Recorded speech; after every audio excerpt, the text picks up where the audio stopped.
Prime Minister Narendra Modi concluding that address in Imphal, where he once again reiterated the message of peace and progress and emphasizing on how that is what the people of Manipur need. There he's waving out to the huge crowds that made it against all odds to listen in from Prime Minister Narendra Modi, who once again assured every citizen that the NDA is doing everything possible to be able to ease the troubles of the people of Manipur.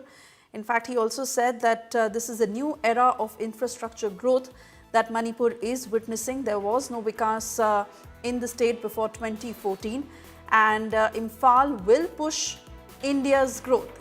He also reiterated the message of inclusion, where he said that earlier decisions were taken in New Delhi, but by the time its effect would trickle down to the states of Northeast, it would take more than decades. But now he says that Manipur is growing at the same pace, that New Delhi is also planning towards the same.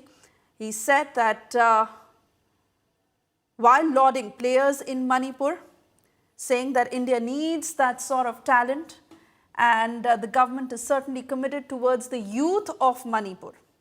Remember, in Imphal itself, Prime Minister Narendra Modi dedicating projects worth 1,200 crore rupees to Manipur from Imphal there. And he once again reiterated how India's culture is incomplete without Manipur. He said that from Imphal. This is Prime Minister's first visit to the state since 2023 ethnic violence. More than 200 lives were lost. The opposition, of course, has been going all guns blazing, criticizing the Prime Minister for not visiting the state until now. Some calling it a diversionary tactic, the others calling it tokenism. In fact, there were protests also staged on the ground ahead of Prime Minister Modi's visit to Manipur. And I'd like to bring in my colleague Indrajit Kundu, who has been tracking every single development through Prime Minister's visit to Manipur. Indrajit, once again, Prime Minister not just assuring the people of Manipur, but largely reminding them that it is important to eliminate these differences, to work above them, to come together as a state and work towards the development. Well, on expected lines, Shubesha, the Prime Minister, of course, reiterating what he has already said in Churachandpur, that the road to peace begins from negotiation. So all stakeholders must sit for a dialogue. He ended his speech saying that there has to be you have to bridge the trust between the hills and the valley. And that seems to be the crux of the message that the Prime Minister has delivered in his speech in both Churachandpur and now in Imphal, because that is the crux of the matter. How to bridge the mistrust between the two communities, because it is the ethnic conflict which is at the heart of the entire problem in Manipur. Yes, the infrastructure push is important, but development can only come if peace is in place in Manipur, which was not there for last 2 years. Manipur has been ravaged by ethnic violence. So the Prime Minister harping on peace and the peace process being taken forward by the central agencies and the central government, various organizations. He also had a message for neighboring Nepal. The Prime Minister, of course, congratulating the first woman Prime Minister, Sushila Karki, who took oath yesterday. So, in a sense, the statesman in him spoke out once again with the Prime Minister, not only focusing on the internal affairs of India, but also using this government platform to, dish out a message for neighboring Nepal, and also hailed the participation of the youth. He did say that given the kind of chaotic situation that's prevalent in Nepal, the fact that the people of Nepal were able to choose a democratic process and bring somebody who is a historic figure right now. The first female Prime Minister of Nepal is what the Prime Minister said. So congratulated Sushila Karki. And of course, the rest of the message were the central government schemes. He spoke about GST. He said that the recent GST push by the central government will also benefit citizens in Manipur. They will have, more cash in hand. And he also harped on the message that in order to fulfill his vision of Viksit Bharat, as he called it, a prosperous Manipur was imperative, and therefore Manipur must, join the economic, the progress of the rest of the country. So Prime Minister's overall holistic approach, of course, was peace and development, and that's the message the Prime Minister reiterated just as he spoke just a short while back in Churachandpur as well. Very correct, Indrajit. In fact, multiple points that he harped upon. For the moment, we'll listen into some of the excerpts of that address that he delivered in Imphal.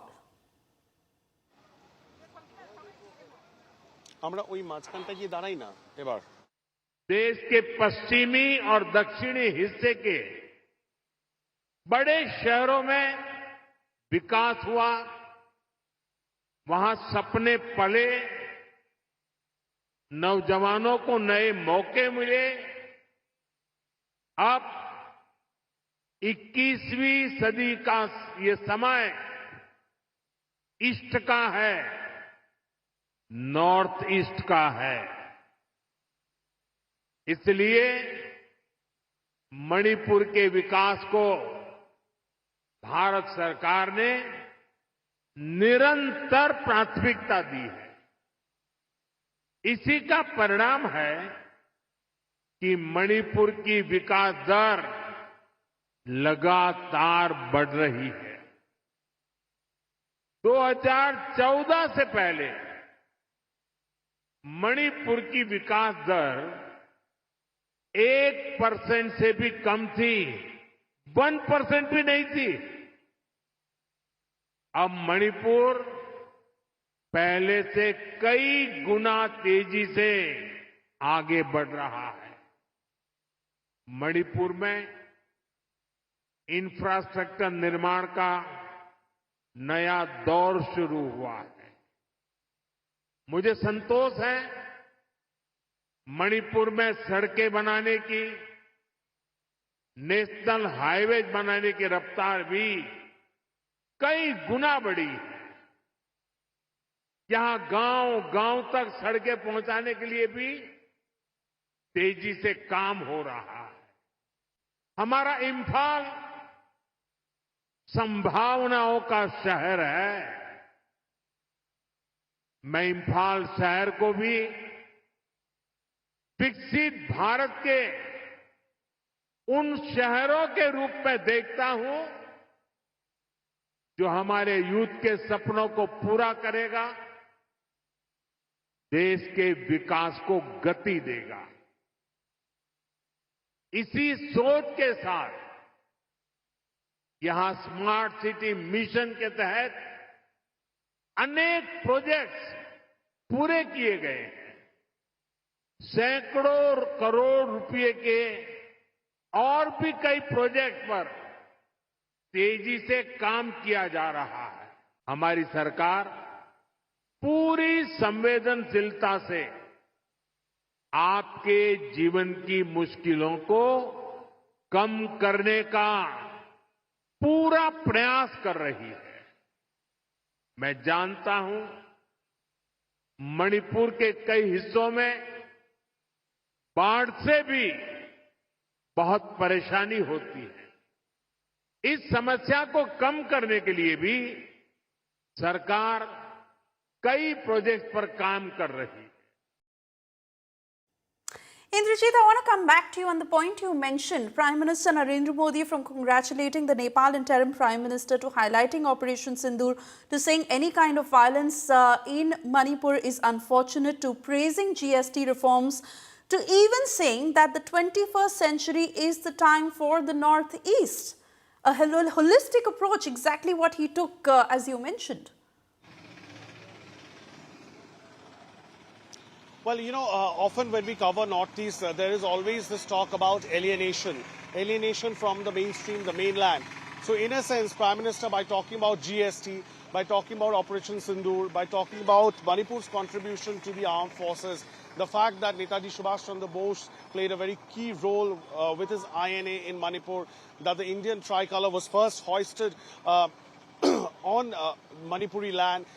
He tried to connect the mainland with Manipur and address that issue of alienation. So this is Prime Minister's own way of putting out that message to the Manipuri youth that Manipur, as he said, that in order to achieve his vision of Viksit Bharat, Manipur needs to prosper. He even spoke about Imphal, the capital city, and spoke it in context of the smart city mission. So there are various development projects under the Modi government that have been highlighted over the past 1 decade. Several of them have come across in the Prime Minister's speech today. Of course, peace is a precursor to development. One couldn't not mention that point, and therefore the Prime Minister right at the end of his speech said that there is a necessity to bridge the mistrust between the hills and the valley. That is the crux of the matter. Hopefully that message would percolate down people. As you can see, hundreds of people, I'll ask my camera person, that they're all leaving the arena, the Kangla Fort, drenched in rain, hearing the Prime Minister. Many of the women, if you see, they are in Manipuri traditional attire. A lot of youngsters have also come in, BJP supporters, of course, rallying up in large number here. And the message is loud and clear from the Prime Minister. One can only hope that after taking home this message, the larger process of building long-lasting peace in the state will get some sort of a fillip, and various civil society organizations. In fact, women play a very, very key role in Manipur, Suesha. You know the Mira Paibis or the mothers of Manipur, they play a very, very key role. We've always seen over the past several years how they're out on the streets on various occasions protesting with candlelight vigil. So they will also have to, worst sufferers of any such conflict, especially one that we have witnessed in Manipur, the ethnic conflict, have been women and children, especially the internally displaced people whom the Prime Minister met today at this program and the one in Churachandpur. The condition at some of the relief camps, especially outskirts of Imphal, are terrible. In fact, not just in Manipur, when the crisis was unfolding ever since in 2023, I had visited a neighboring Mizoram as well. Treacherous terrain, a lot of people, hundreds of them, had traveled to Mizoram from the Kukizu community via Churachandpur, seeking shelter, and the government there was supporting them, the civil society organizations were supporting them, but the conditions were not adequate. So can these people go home is the big question right now. Hopefully, after the Prime Minister's address, the administration will take note and make efforts to bring those people back to their homes. Certainly the biggest question, and for the moment, Indrajit, I want to thank you for getting us all that has happened through this visit of Prime Minister Narendra Modi. How the Congress has cornered Prime Minister on his Manipur visit. Listen in to those responses. I'm glad that he has decided after 2 years that it's worth him visiting. He should have visited much long before. And it's very unfortunate that he has allowed what is happening there to happen for so long, and so many people to get killed and so many people to go through so much strife before he has decided to visit. That's not been the tradition of prime ministers in India. Right through, no matter which party they were, wherever there was pain, wherever there was suffering, they would go. And that has been the tradition since independence. So he's fulfilling it after 2 years. I think he should have thought of it before. How do you see his visit? I have been saying this, the kind of issues that we have, the crisis that we've gone through, are still going through. Given that, I was expecting that he would be more upfront to say that I'll be visiting the state, announce it earlier, and then have a series of consultative meetings with the political leadership, opposition party, ruling party, civil society groups, women group, student organizations, and then have a meeting with the top brass administrators here, and visit perhaps a relief camp and try to look that kind of a seriousness is something that I was expecting it. What happened is that they didn't announce. It was only officially 48 hours mein nahi hoga bhi, they just announced it. So much secrecy. Then ultimately, as it gets unfolded, it turns out that he's addressing a public meeting and inaugurating certain projects and so on, completely sidelining what we have been going through for the last 2 years. So his visit is less to do with the crisis that we have gone through. So it was so casual, so I got offended by this.